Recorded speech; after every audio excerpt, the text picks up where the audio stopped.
Finally, the Everbloom has arrived. Almost the last 5-man. We've got one more to go. But this is the next 5-man that has been released on the beta. We can take a look at it now. It's got 5 bosses in it. Big boys.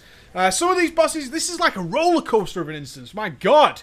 My God, is it a roller coaster of an instance. But we'll get through it nonetheless. One of the bosses is optional, which is Zeratak, the Big Spider. The Big Spider is an optional boss, but we have 4 robots by Witherback, the Ancient Protectors, Archmage Sol, and Yalnu. On top of that, it's gorgeous again, right? The design team in Warlords of Draenor is kicking fucking ass, man. They are so kicking ass in the 5-mans. It's really cool to see that they are pushing the boat out. So, mechanically, what the hell is going on here? This is obviously a lovely foresty area. Very delicious, very lush. Lots of plants. Yes, it's very much like being in Ulduar again. This has such an Ulduar feel. Freya's area. Walking around there, dealing with those big trees and big plants. So, trash is pretty trivial. Nothing crazy going on. This is like a spellcaster nightmare, if I'm being honest.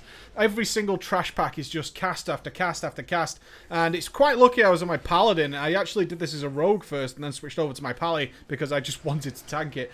And yeah, if I didn't have Avenger Shield, God, it would have been a giant pain in the ass. It really would, just to control the trash and get some nice death balls going. But everybody will have their own way of doing it. Our first boss, Witherback. This was my most fun boss. No bullshit, this is my most fun boss. Not only were the mechanics interesting, but they didn't trivialize the encounter. Something that was kind of a theme later on in the dungeon is that if you understood the mechanics of the fight, it actually became very, very, very fucking easy. So we'll talk about that later. So Witherback is a nice big druid, a nice big tree who just wants some water. Poor little guy, just wants some water. He hits like a freaking truck, by the way. This is a level 100 instance, and this guy hurts. He hurts in the scaled gear. He hurts bad. What we're trying to do here is he actually drops a lot of stuff on the floor, silencing pits and these grasping tentacles that are thirsty for water as well. And what you'll see is an energy bar. That's actually Witherback's water level. He's draining out of the boss. He's actually running out of water, and then he will dry up and turn to like a really solid fossilized tree, and then water globules are going to summon from the water and start traveling towards him. So there's a few things going on here. The silencing pools and the grasping tentacles on the floor really hurt. It was unfortunate because we had a rogue with us, and yeah, that guy just died all the time. I felt really bad for him. He was just on his ass non-stop. What a pity. But other than that, it is avoidable. It is avoidable. Don't get it the wrong impression that if you're melee, you're just dead instantly. It is totally avoidable, and there's other things you can do. When he does fossilize, though, and runs out of energy, you can see as the tank I was positioning him in one place, which seemed to be like the furthest that the water globules had to travel. So I had a little kite path set up. When that happens, he takes 100% more damage. That's his nuke phase, because he has a shitload of health. And then you're pummeling into him. What happens then is the melee run off and deal with these water globules. And you can deal with them in one of 2 ways. You can flat out kill them, or to free up some area, or to pick which ones to ignore. If you see a water globule that will run over a grasping root, that will then activate an ad, which doesn't particularly do a lot of damage, and will absorb the water globule before it hits Witherback, yeah? Witherback is trying to get the water to get his energy back so he becomes mobile and starts kicking ass and no longer takes that 100% extra damage. So you can either just kill the water globules, or you can let them hit the grasping roots, which tends to clear the area, and then defeat those ads as well on top of that. So as a tank, and even for the melee, quite cool. There's always something to be doing. There's always danger going on. Really enjoyed it. I'm going to show you the Ancient Protectors next. Now, I'm going to take a little break from my commentary because I want you to see the first pull, and then I want you to see the second pull. So here's the first pull.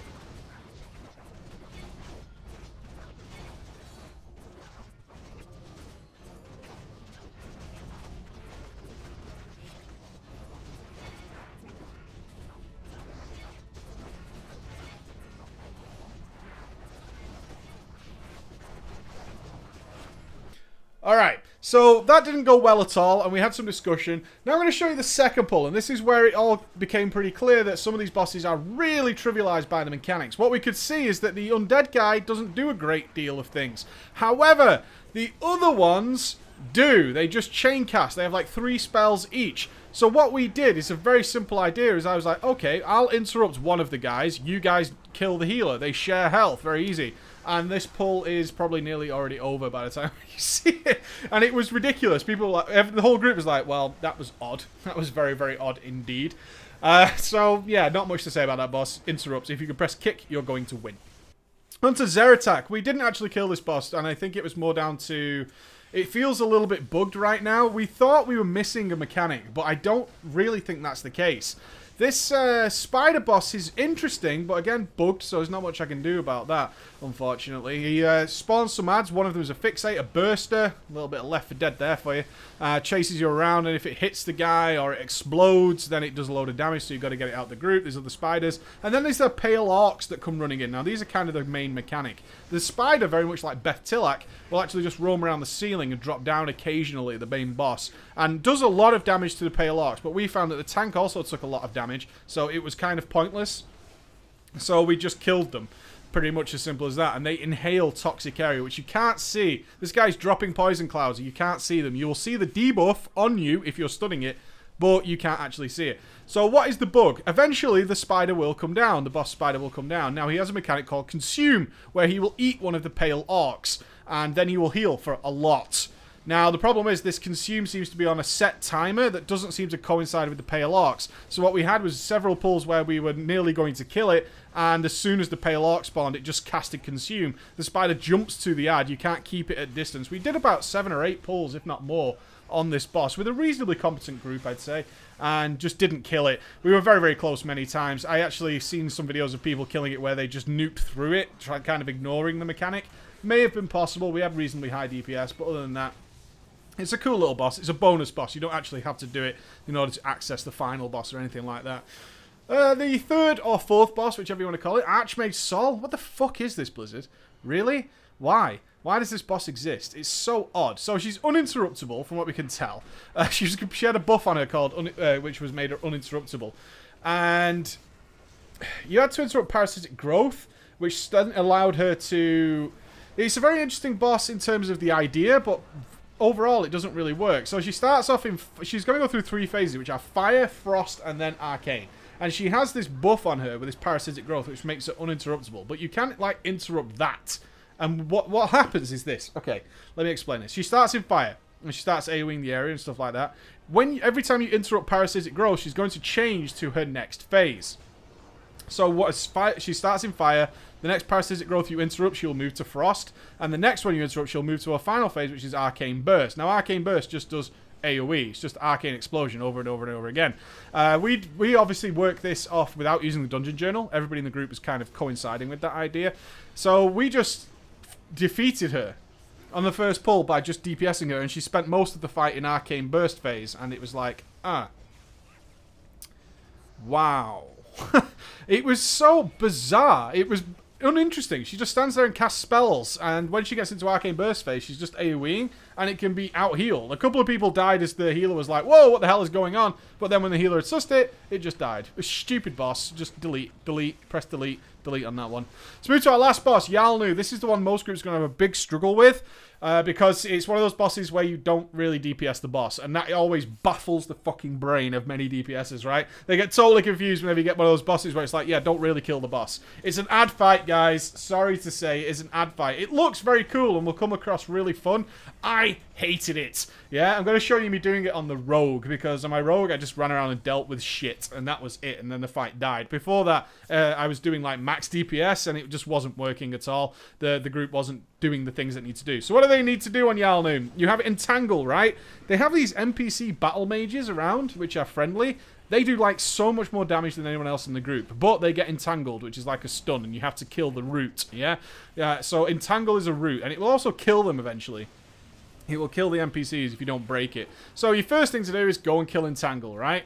Then she spawns a couple of... she puts flowers on the floor that have to be run... You have to run over them. You have to step on the flowers, otherwise they spawn a shitload of ads. So on my Rogue, I was like, okay, well, I just press sprint and I can deal with all these things. And then on top of that, you've got ads that do bleeds. They have to die really fast. And then on top of that, you have a pair of ads. I forget what they're called. These venom thingies. And they spray. And then...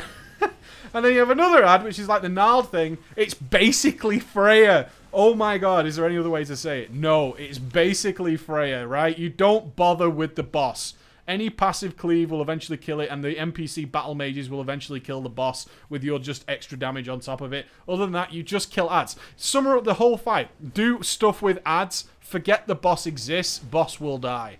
I found it rather disappointing, but my group found it very enjoyable. So perspective's always different. As a tank, it was kind of really boring because he does the actual boss itself, Yalnu, besides doing nothing really throughout the fight, does do a frontal cone stun. On my rogue, the tank was like discoing around. You know those guys, right? They just disco around sometimes because they're trying to pick stuff up. That's all very well and good, but that created more problems than it solved. When I tanked it on my paladin, I just stood still, dragged all the ads and made a big death ball on top of me, and we killed it in 2 goes, whereas the other group where we were mixing and mashing and I was on my rogue, that took like 6 or 7 goes, and it felt like a world boss in comparison to when I switched over to my paladin and just tanked everything in one big fucking death ball, and then it felt much easier because everyone just cleaved all the ads down all the time, and that was it. That was it. Overall, I give it a 50-50. A couple of bosses just seem bizarre. Really bizarre. Especially the Sol. I don't think anything disappointed me more in a 5-man than coming up with a boss that just doesn't make any sense. Like that Sol boss. It made no sense. It started so well with Witherbark. Such a cool fight. The Protectors, once we realise press kick more or divide interrupts between two of the mobs, was so ridiculously trivial. It made no sense. And then the extra boss is kind of interesting. He's okay. I don't mind him. And then the last fight is an ad fight. There's an illusion of being a really good instance here, but I'm not quite feeling it. After Witherbark, I was kind of like, okay. A lot of trash. Stuff we've kind of seen before, and I don't really like fights where the boss is like secondary and NPCs are killing it for me. I'm not really into that. But each to their own. Each to their own. There you go. Quick look at the Everbloom. Ooh. See you guys. Bye.